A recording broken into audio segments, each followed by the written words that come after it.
Como eu disse, nesse debate a gente não vai ter tempo a partir de agora, então eles estão livres para falar e se interromperem desde que com autorização do oponente, tá? E, uma coisa, eu não havia colocado as regras na descrição ainda, mas nós já colocamos, então está disponível para vocês lerem. Tá? Então, vamos começar com o Cogos. Cogos, fique à vontade. Hindenburg, se quiser pontuar alguma coisa. Tem um procedimento, por exemplo, levantar a mão para interromper? Pode levantar a mão. Não falar, acho que é mais eficiente do que isso. Né? Do que falar por cima, né? Então, vamos lá, Cogos. Então, o ponto do Hindenburg é que as 5 vias seriam insuficientes para concluir pela existência do Deus cristão, que se encarnou, que morreu na cruz, que foi crucificado por Pôncio Pilatos, etc. E eu concordo com ele, mas esse não é o propósito das 5 vias. Justamente, algumas pessoas falam que o argumento Kalam do William Lane Craig comete esse erro, né? E acaba tirando conclusões que não partiriam da premissa. Então, até o pessoal que tira um sarro da cara do Craig, fala, bom, tudo que existe tem uma causa, o universo existe, logo esta causa é um carpinteiro de Nazaré que morreu crucificado por Pôncio Pilatos, etc. Realmente, o William... Só um detalhe, eu não estou me referindo a Jesus como Deus encarnado, eu estou me referindo a Deus... Deus Pai. Então, aí que tá. Realmente, não dá para tirar todas essas conclusões, porque as 5 vias, como eu disse na minha primeira exposição, elas não são um substituto à teologia revelada. Nós precisamos da teologia revelada. A metafísica primeira não é suficiente para a fé católica, nem nesse sentido epistemológico e nem num sentido mais antropológico, porque quando você conhece a existência de Deus pelas 5 vias, é um conhecimento lógico. Não é suficiente para que o intelecto assinta com o fato sobrenatural que vem da graça, né? Guiado pela vontade benéfica, pela ética de querer conhecer a Deus. Então é outro passo. Por exemplo, ninguém vai questionar aqui o quão poderoso era o intelecto de Santo Agostinho. Mas Santo Agostinho passou um bom tempo estudando e não chegou a lugar nenhum. Ele só se converteu quando a mãe dele, Santa Mônica, rezou. Eu li as 5 vias na época que eu não tinha me convertido ainda. E eu não saí me convertendo. Eu só fui me converter depois que a minha mãe rezou para Nossa Senhora de Fátima. Então, realmente, não é esse o propósito das 5 vias. As 5 vias, eu diria até que elas são mais apofáticas. Elas são no sentido de o ateísmo é ilógico. Ponto. Não posso concluir muito mais além disso. Agora, o que eu posso concluir é que os atributos inteligíveis logicamente, os atributos que pela lógica são inteligíveis de Deus, podem sim ser apontados no seu sentido, no seu modo lógico de conhecimento pelas 5 vias. Então, eu sei que Deus subjaz a tudo, ele é o ser por excelência, isso está em Êxodo, né? Eu sou aquele que sou, mas nós podemos confirmar isso logicamente. E nós podemos dizer que Deus é o primeiro motor, que ele é a causa das causas, que ele é necessário e todo o resto é contingente, que é a terceira via, que ele possui todas as perfeições como atributo, é a quarta via, que ele é o grande ordenador, o grande legislador do universo, essa é a quinta via. Ponto. Daí é dizer que... Ou seja, eu posso chegar naquela primeira parte do credo, né? Creio em um Deus. Credo in uno Deum. Pronto. Agora, dizer que ele foi crucificado por Pôncio Pilatos, se encarnou no seio da Virgem Maria, etc. Aí já é teologia revelada. Agora, uma coisa que me chamou a atenção que o Hindenburg falou? Que todas as religiões, etc., merecem respeito. Eu diria que o erro não merece respeito. E é impossível... todas as que praticam o bem, não são... Hindenburg, você tem a opção de conceder o tempo de fala para ele ou não. Tá, deixa eu fazer essa parte. Não são todas as religiões. Tem religiões que promovem o mal, tem religiões que são satânicas, né? Sim. Essas eu sou contra. Eu sou a favor das religiões que promovem o bem, que ajudam as pessoas. Só esse detalhe. Tudo bem, eu tenho amigos de outras religiões e eu respeito a pessoa deles, quero o bem deles. Só que não é só uma questão de respeitar enquanto promove o bem. Claro que eu respeito uma filantropia feita por um budista. Mas eu não respeito as premissas lógicas do budismo, porque eu não posso respeitar o erro. Assim como eu posso ser amigo de um terraplanista, mas eu não respeito a geologia dele, né? Então, não dá para respeitar porque as religiões se contradizem entre si. É impossível você ser um católico e um protestante ao mesmo tempo. Um dos dois está errado. Então, posso responder essa minha parte? Sim. Na verdade, eu não sei se São Tomás, o Martinho Lutero, durante muito tempo, ele foi católico. Quando ele propôs as 95 teses, ele não tinha nem certeza do que ele estava falando, se ele tinha realmente razão. As motivações dele são difíceis de julgar. Inclusive, ele próprio mudou o comportamento dele ao longo da vida, né? Inicialmente, Eu acho que ele era um idealista no começo. Ele enxergava problemas no clero, no alto clero. Eu não acho que ele foi mal intencionado, pelo menos no começo. E muitas das críticas que ele faz, inclusive nas 95 teses, eu concordo. Eu acho que talvez, não sei se nós concordamos em relação a alguma das críticas, com relação a meio que uma mercantilização do catolicismo. Não sei se você concorda em relação a isso. Mas esse debate não é tão relevante para 5 vias, gente. Certo. Então não é o ponto principal. Focar. Vamos focar nas Sim, duas vias. O meu ponto é que as gramáticas teológicas se contradizem. Então, o protestante não aceita a infalibilidade do Papa, o católico aceita. Um dos dois está errado, logicamente. Assim como... Pois é. Mas eu não vejo relação disso com as duas vias. O Islã vai falar Pois que Deus é só uno. Não tem 3 pessoas. O católico vai falar que tem 3. Acho que com relação ao prazo, se a gente quiser tentar cumprir no prazo, teria que focar realmente nos pontos. Vamos focar nas vias. Não, o meu ponto não é entrar nesse mérito. O meu ponto é dizer, é impossível, logicamente, que as religiões não se contradigam. Então, porque ou todas estão erradas. Até internamente, se você tenta interpretar literalmente a Bíblia, ou o Corão, ou o Talmud, o Torá, se você tenta fazer uma interpretação literal, a própria Bíblia se contradiz em alguns pontos. Claro, você tem que ter uma certa... Questão de hermenêutica. Mas enfim, vamos focar por gentileza. Se você pegar a hermenêutica do magistério da igreja, não vai ter contradição. A não ser que você tenha uma chave de interpretação que não seja o próprio magistério da igreja. Não. Pois é, mas aí você tem uma interpretação, e não uma interpretação literal. Se for uma interpretação literal, tem contradições. Se for uma versão interpretada oficialmente pelo Papa, pelos concílios, aí sim, você pode, justamente a finalidade dos escolásticos é consertar essas interpretações que poderiam entrar em contradição. Uma das finalidades é essa, né? Mas então, de que modo você responde a objeção do Cogos de que as 2 primeiras vias elas não têm um objetivo, as 5 vias de modo geral não têm um objetivo de provar o Deus cristão em si? De que modo você lida com esse questionamento? Na verdade, eu não sei se ele respondeu o meu questionamento com relação ao problema do...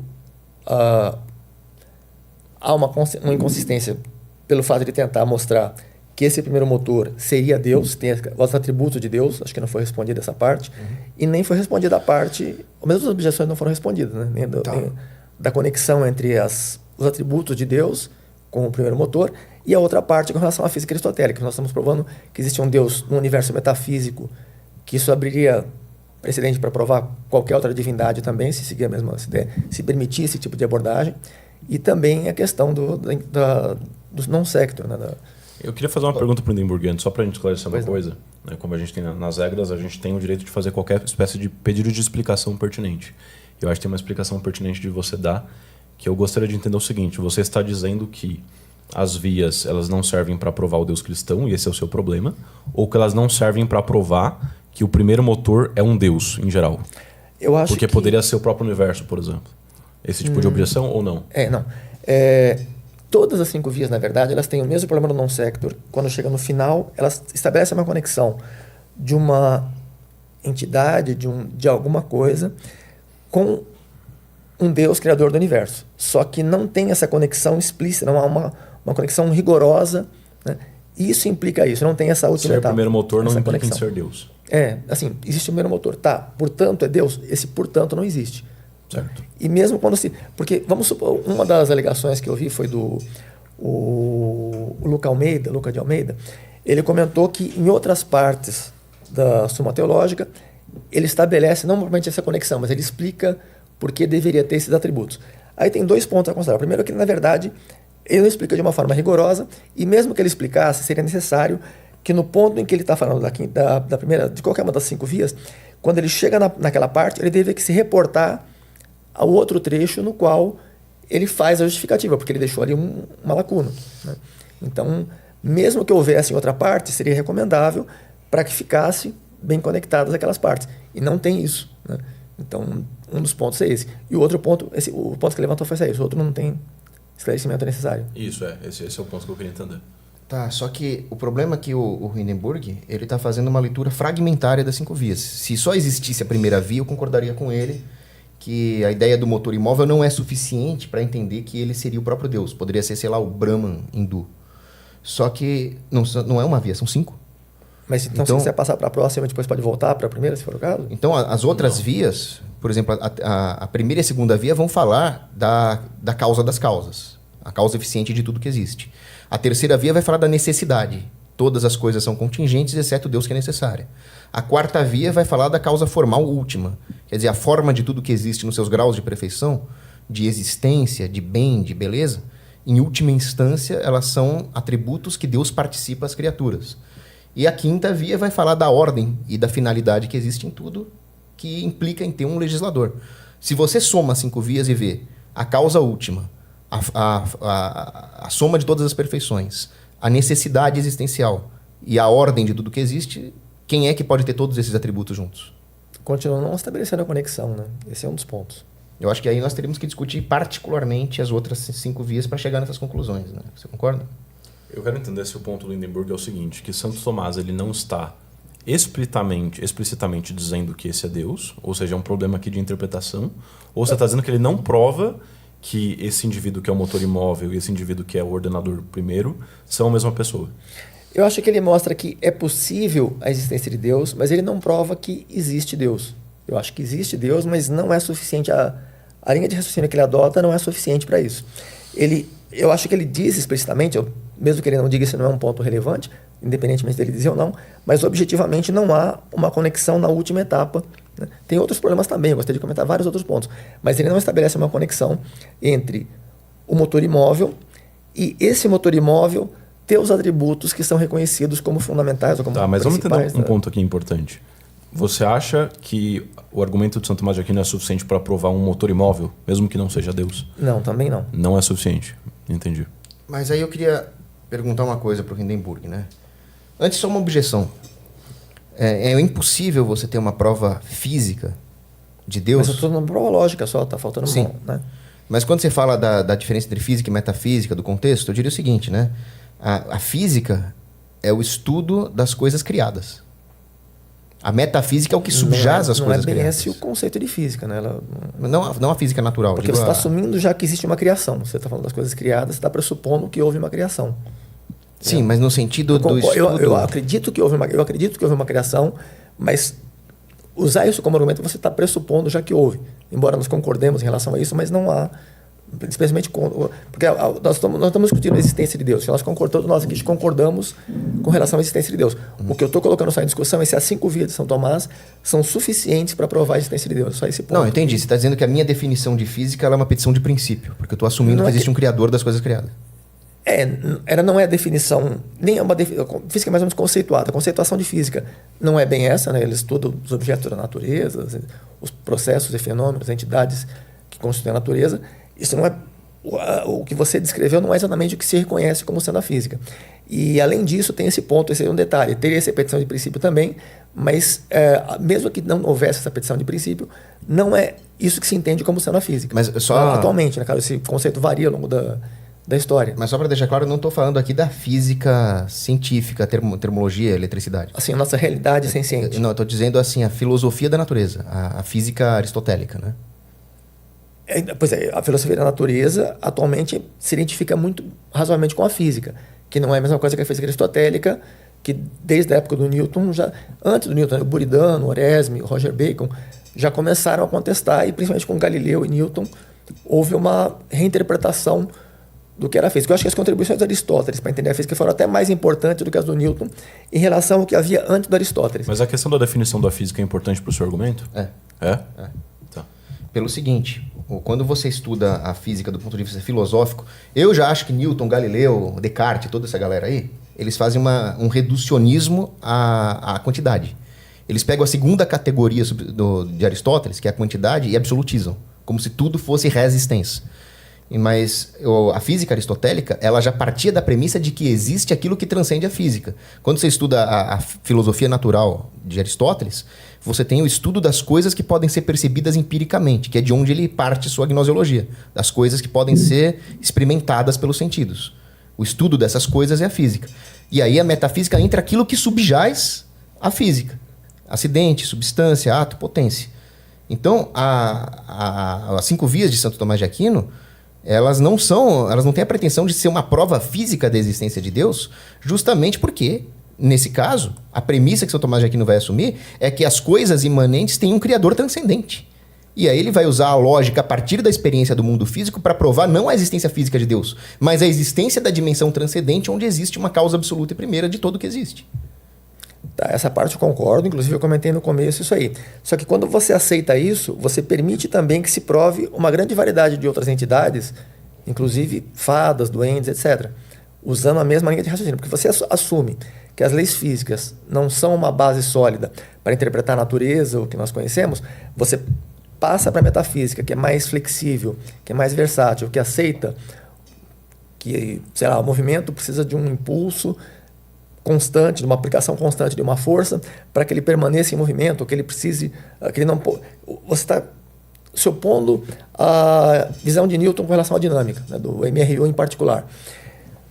Se nós recusarmos esse conceito físico e começarmos a acertar outras interpretações da natureza que não sejam aquelas que nós testamos empiricamente e reconhecemos como razoavelmente representativas da realidade, nós começamos a permitir que uma grande variedade de outras entidades e processos e fenômenos possam ser também demonstrados, né, pela mesma linha de argumentação. Então isso é bastante perigoso, porque se pode provar quase qualquer coisa, né? Eu discordo porque você está assumindo que a metafísica é flexível, quando ela tem um método muito mais rígido do que a própria ciências naturais. Porque as ciências naturais, pela sua própria natureza, elas podem ser falseáveis, né? Eu não estou dizendo que a metafísica não seja rigorosa. Eu estou dizendo que... Porque quando você estabelece os postulados a partir dos quais você vai derivar as proposições e chegar às conclusões, se você tem diversidade... Porque como é que funciona na física? Os postulados são baseados na experimentação e na identificação do que corresponde à natureza. Por exemplo, os dois postulados da teoria da relatividade, eles tentam interpretar fenômenos físicos e sintetizar aquilo com uma quantidade pequena de postulados a partir dos quais você deriva os outros. E vai se encaixar com outros postulados anteriores, da termodinâmica, da gravitação, etc., né? Então, você está se baseando no que você observa no mundo físico para construir os seus postulados. Não são arbitrários que você constrói a partir da sua vontade, né? No caso de Aristóteles, não foi a partir da vontade dele, foi da interpretação também da natureza, mas que posteriormente se verificou que não era uma representação fidedigna da natureza, com Newton, com outros experimentadores. Quando se verificou isso, a física aristotélica deixou de ser uma representação adequada para a realidade. Se você insiste em usar a física aristotélica, você está permitindo usar uma representação que não é adequada para a realidade. Então você pode escolher outros postulados também que não sejam representativos da realidade, e a partir desses postulados você constrói o que você quiser praticamente, né? Se você tiver liberdade para escolher os seus postulados e não tiver um critério rigoroso, esse postulado é válido porque ele representa com razoável fidedignidade e acurácia um certo fenômeno físico, um certo processo físico, uma certa entidade física. Se você não adota isso como critério, você se permite escolher praticamente qualquer postulado que você queira e a partir daí derivar suas proposições, você prova praticamente o que você quiser, né? Você tem uma flexibilidade excessiva. Para a gente deixar mais preciso aqui, você está dizendo então que pelo menos as duas primeiras vias de São Tomás de Aquino, de alguma forma elas assumem postulados que são contrários aos postulados da física atual. Não um postulado, né? No caso da necessidade de uma força para que dê início ao movimento. Que haja... Então esse é um ponto relevante. Então. A exigência de um motor... a exigência de um motor para que... Porque na física newtoniana você não precisa de um motor para dar início aos movimentos. Você tem um movimento retilíneo uniforme que ele existe independentemente. Inclusive tem um comentário do Nogueira que ele faz associação com as órbitas dos planetas, né? Só que os planetas não estão no movimento retilíneo uniforme, estão no movimento circular, né? E nesse caso tem aceleração centrípeta e não é equivalente, não há essa equivalência. Então, no caso dos planetas, precisa sim de uma força, mas no caso do movimento retilíneo uniforme não precisa. Isso foi verificado já por Buridano, depois confirmado por Galileu, inclusive quantitativamente. Esse é um ponto que eu gostaria de comentar também. Eu vi inclusive um vídeo que você fala sobre diferenças quantitativas e qualitativas, né? Você está falando sobre evolução, que você comentou sobre isso. É muito difícil identificar alguma situação na qual não exista uma diferença que de alguma forma ela será quantitativa, né? Até se você falar, por exemplo, em alma. Alma e corpo, elas são qualitativamente diferentes, também são qualitativamente diferentes, mas elas são também quantitativamente diferentes no sentido de que, no caso do corpo, você tem a presença de uma unidade de corpo e 0 unidades de alma. E na alma você tem uma unidade. Então é quase que intrínseco, quase inevitável que haja também diferenças quantitativas.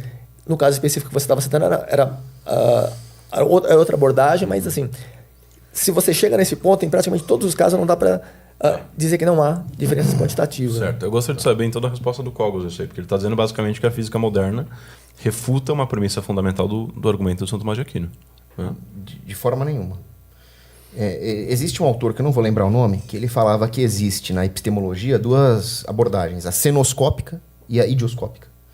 Então, a idioscópica, ela é uma forma que as pessoas têm de estudar fenômenos segundo uma abordagem muito específica. Por exemplo, a física quântica estuda aquilo que é muito pequeno. Os fenômenos relativísticos estudam aquilo que é em alta velocidade. A biologia estuda aquilo que é altamente complexo e intrincado. A psicologia estuda aquilo que é altamente complexo, intrincado e motivado por intencionalidade. Agora, como a verdade, logicamente, é uma só, não existe uma verdade para cada ciência, todas as ciências confluem para a mesma verdade, então existe uma cenoscopia. Então a idioscopia seria o escopo, a abordagem de cada ciência especificamente, e a cenoscopia seria a verdade geral, subjacente a todas as ciências. Quando nós falamos de fenômenos da física moderna, sei lá, emaranhamento quântico, ou qualquer outra teoria de, sei lá, retrocausalidade, um evento futuro influenciou num evento passado, alguma coisa desse tipo, o que nós estamos falando? Nós estamos falando do comportamento das causas segundas. Mesmo quando você fala na flecha do tempo, se o tempo flui para trás, se o tempo flui para frente, se é um monobloco, não importa. O tempo também é um fenômeno imanente criado por Deus que está acima do tempo. As 5 vias de Santo Tomás de Aquino não dizem respeito ao estudo físico das causas segundas, não interessa como é que você aborda o tempo fisicamente, ou não interessa que tipo de fenômeno quântico bizarro você está me dizendo. O que existe aqui, como disse o Eduardo Feser, que é um grande filósofo tomista, é que as 5 vias não vão falar num primeiro evento, numa linearidade temporal. As 5 vias vão falar sobre um princípio metafísico primeiro. Se é metafísico, transcende o tempo, não importa que argumento quântico você me dê. Agora, quando o próprio Hindenburg fala, não, porque depois entrou Newton, que foi refutado por Einstein, que foi refutado por não sei quem, isso só mostra que as ciências físicas estão sujeitas a vários vieses empíricos, estão sujeitas a vários erros de experimentação, enquanto que os axiomas metafísicos, princípio da identidade, etc., não estão sujeitos a nenhum desses vieses. Eles são o que há de mais sólido, epistemologicamente falando. E as 5 vias tratam disso, não tratam de física quântica. Agora, só para terminar, quando o Hindenburg fala, bom, então você poderia concluir pela existência de duendes, de leprechauns, de gnomos. Não, porque gnomos, fadas, leprechauns são seres finitos. Eles têm uma essência, eles podem até não ter existência, né? Mas então, eu vou esclarecer o ponto do Hindenburg porque eu acho que eu entendi. Ele está partindo da premissa de que a primeira via de Santo Tomás de Aquino contraria a física moderna e portanto, ele está entendendo que a partir do momento em que você cria uma argumentação que se vê no direito de desconsiderar um axioma da física moderna, então você permite que você crie provas para a existência de fadas e outras coisas que são contrárias à física moderna. Então, mas eu discordo disso pelo seguinte, tem uma amiga minha que ela gosta muito de fumar muita maconha. Quando ela tá chapada de maconha, ela começa a falar nos leprechaun lá. Aí, se você perguntar para ela o que diabo é um leprechaun, ela vai falar um monte de coisa. Mas ela nunca vai falar que o leprechaun, que é a fadinha do dente, é o princípio que subjaz a todas as substâncias. Esses seres nunca pretenderam ser isso. O Santo Tomás de Aquino está falando, existe um princípio primeiro que subjaz a todas as substâncias. Agora, se eu perguntar para o Hindenburg ou para qualquer filósofo, para qualquer pensador, me defina Deus, ele vai falar, bom, para alguma coisa, para um ente ser Deus, ele teria que ser o princípio de todo o movimento, o princípio de toda a causalidade, o princípio de todas as coisas contingentes. Eu falo, bom, é isso que as 5 vias provam. Então vamos por partes aí. Bom, o Einstein não refutou Newton, né? O que ele fez foi chegar a uma segunda aproximação. O Newton, inclusive, se você pega para a força gravitacional, na física newtoniana você tem F igual a G vezes M1 vezes M2 sobre R ao quadrado. Na versão relativística, você vai multiplicar isso por um fator. Na verdade, essa é uma aproximação, né? Ele trata de campos e não propriamente de forças, mas uma abordagem quantitativamente semelhante é você multiplicar essa mesma fórmula do Newton por raiz de 1 menos V ao quadrado sobre C ao quadrado. Aliás, 3, eu não me recordo exatamente, mas acho que talvez 3 vezes raiz de 1 menos vezes V ao quadrado sobre C ao quadrado sobre alguma coisa, sobre R ao quadrado. Não tenho certeza se é isso, mas é uma coisa próxima disso. Ele acrescenta um fator, né, que consegue uma aproximação que ele tem quase o valor 1 para baixas velocidades e para campos gravitacionais de baixa intensidade, ele tem quase o valor 1, muito próximo de 1. À medida que você aumenta a velocidade ou aumenta a intensidade do campo gravitacional, esse valor vai aumentando ou diminuindo e vai alterar o resultado final. Então, o Einstein não refuta o Newton, ele só amplia um pouco, né, a interpretação do Newton. Já a versão do Newton em relação a de Aristóteles tem realmente não é propriamente uma refutação, uma substituição, né? A abordagem do Aristóteles, inclusive o Averroes, ele elogia muito a visão do Aristóteles, que ele é muito profunda e sofisticada para a época em que ela surgiu, mas a do Newton, ela tem a vantagem de ser... Porque Aristóteles, ele era um empirista, mas ele era um empirista observacional, e não que promovia experimentos, não construía, não planejava e executava experimentos. Nessa abordagem, ele era mais platônico, de não meter a mão na massa, entre aspas, e fazer experimentos, assim como foram Buridano, Galileu e outros, né? Outra coisa, você falou da física moderna, nós estamos falando, na verdade, da física do século XVII, XVIII. Não é tão moderna assim, e não precisamos de mecânica quântica para mostrar que a física aristotélica não é uma boa representação para a realidade senciente. Ela é interessante quando você tem a presença de atmosfera, né? Ela é mais útil, inclusive, em muitos aspectos, embora o Newton também, se você vê o livro 2 do Principia, o Newton ele analisa o movimento de pêndulos na presença do ar. Então, o que Aristóteles fazia qualitativamente, exclusivamente qualitativamente, o Newton fazia qualitativamente e quantitativamente na presença da atmosfera e via em que proporção diminuía a amplitude de oscilação do pêndulo em função do tempo. Então ele começava com amplitude grande e ia reduzindo progressivamente. Aí tem inclusive um detalhe que o Galileu ele achava que o período era isócrono, né, que ele independia da amplitude. O Newton mostrou que não, que na verdade tinha uma aceleração à medida que reduzia o ângulo, em parte em função da gravidade, em parte em função da... O Huygens, ele passou a usar uma curvinha, os relógios do Huygens, né, eles usavam uma curvinha na qual o pêndulo, o fio do pêndulo se enrolava um pouco para compensar uma anomalia que teria se não houvesse, que é a curva tautócrona, se eu não me engano, né? Enfim, então não houve uma refutação da física newtoniana. A física que nós usamos hoje, ela é basicamente a primeira aproximação da newtoniana com um termo adicional que melhora a acurácia para fenômenos a altas velocidades e em campos gravitacionais intensos. Mas, Cogos, está claro para você por que para o Hindenburg a física contemporânea, moderna, que seja, refutou Aristóteles, a física aristotélica? Você entendeu o ponto dele com relação a isso? Entendeu? Entendi. E eu discordo completamente disso, porque ele está usando argumentos sobre causas segundas imanentes para tentar refutar um argumento metafísico. Não, mas essas são duas coisas separadas. Tem a prova física da existência de Deus e a prova metafísica. A prova física teria que se basear nas leis físicas, né? Pois não. Então, mas como eu disse, não tem como provar fisicamente a existência de Deus. Sim, nós concordamos em relação. Aí vamos para a metafísica. Só que quando nós vamos para a metafísica, surge aquele outro problema, que é a excessiva flexibilidade que você tem para escolher os postulados. Porque se os seus postulados não se baseiam nas leis físicas, eles vão se basear em quê? Em qualquer coisa que você queira.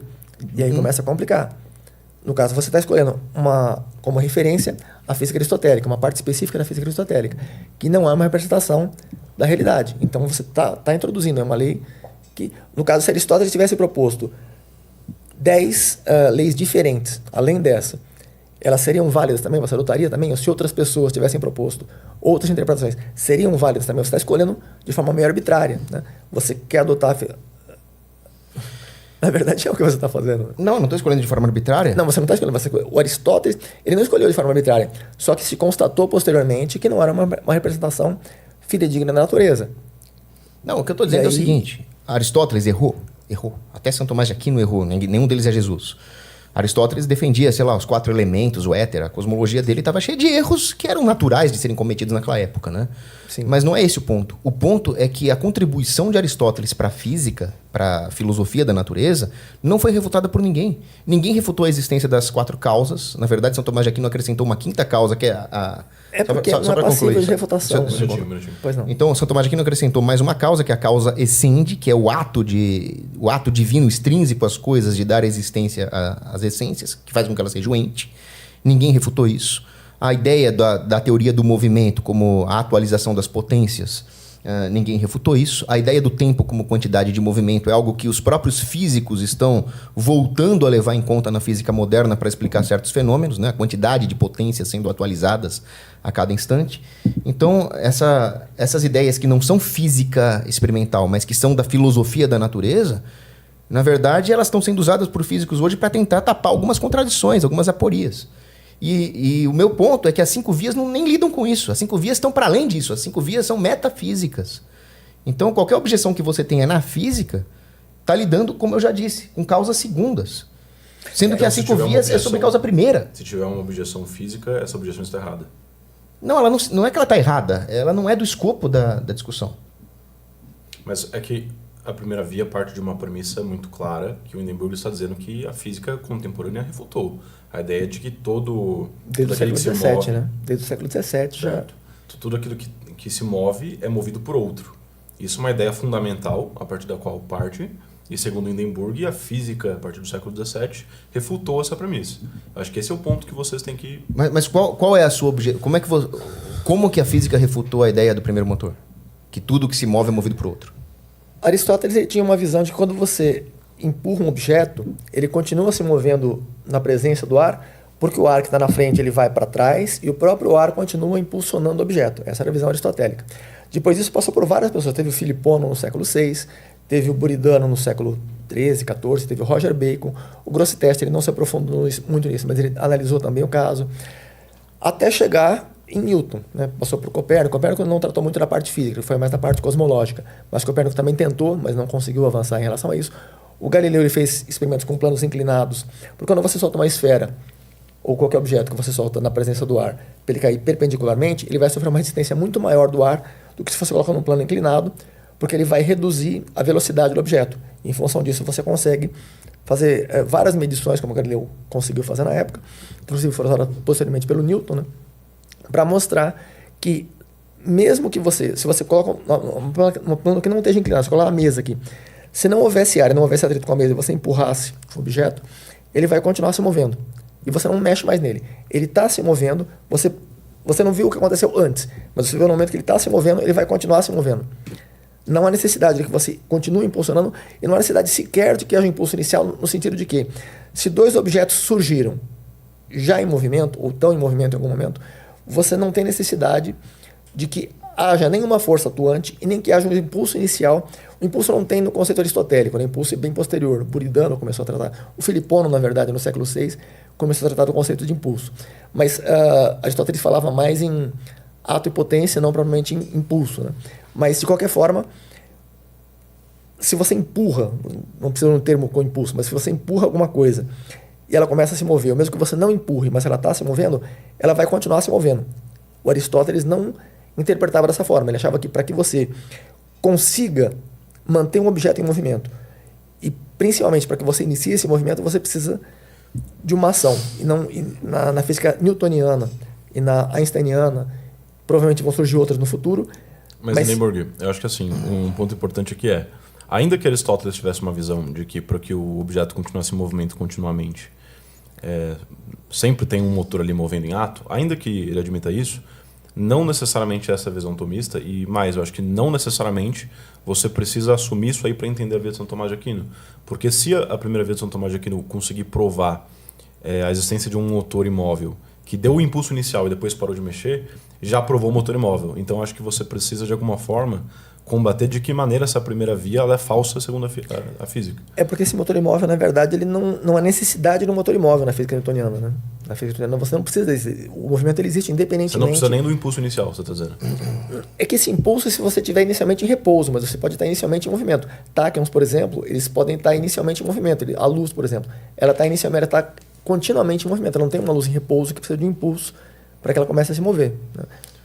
A radiação eletromagnética, no modo geral, não precisa de impulso. E até táquions também não precisam de impulso. Eles podem estar continuamente em movimento. Vitorelli, para essa discussão prosseguir, nós temos que aplicar ali o escopo da terminologia. Eu não posso ter uma discussão onde o Hindenburg usa a palavra movimento no sentido da física experimental e eu uso o movimento no sentido metafísico aristotélico. Então, eu não estou aqui falando sobre empurrar caixas sólidas. O que eu estou falando é a definição tomista, porque as 5 vias são um argumento tomista, de movimento. O que é movimento? É a atualização das potências. É a mudança que existe nas coisas. Então eu não estou falando aqui de movimento cinético. Eu estou falando de as coisas mudam, elas vêm a ser, elas se corrompem, elas se criam e existe um princípio motor ontológico por trás dessas coisas. Então, mesma coisa, se eu falo, ó, o tenente é mais antigo que o sargento, mas o tenente é mais novo. Eu não estou falando de cronologia, estou falando de hierarquia militar. Tem que ter a terminologia correta, né? Então, se eu falo o seguinte, olha, Deus é infinitamente bom. Ele é onibenevolente. Ah, não, Deus não é bom, porque eu vou bater o dedo na mesa e vai doer. Doer é ruim, então Deus não existe. Você concorda que isso não é uma prova contra a onibenevolência divina? Certo. Eu teria que analisar a onibenevolência divina em outro sentido, não na inexistência de dor física, mas na ideia de uma finalidade boa.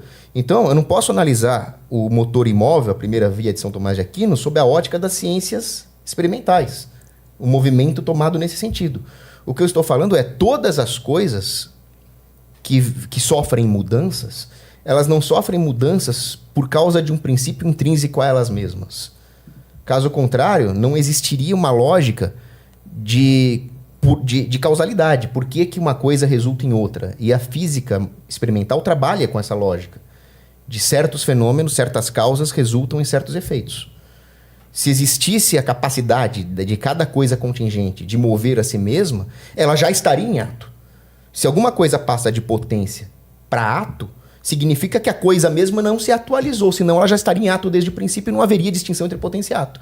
Portanto, a passagem de potência e ato requer um ente extrínseco àquela coisa que sofreu o movimento. Como não pode existir uma cadeia infinita de movimentos, senão teria um monte de vagões sem locomotiva, eu preciso ter uma locomotiva primeira. Não interessa se ela empurra, se ela puxa, mas existe um princípio motor primeiro que já está em ato. Nunca esteve em potência, ele é ato puro, e esse ato puro é a causa da atualização de todas as outras potências.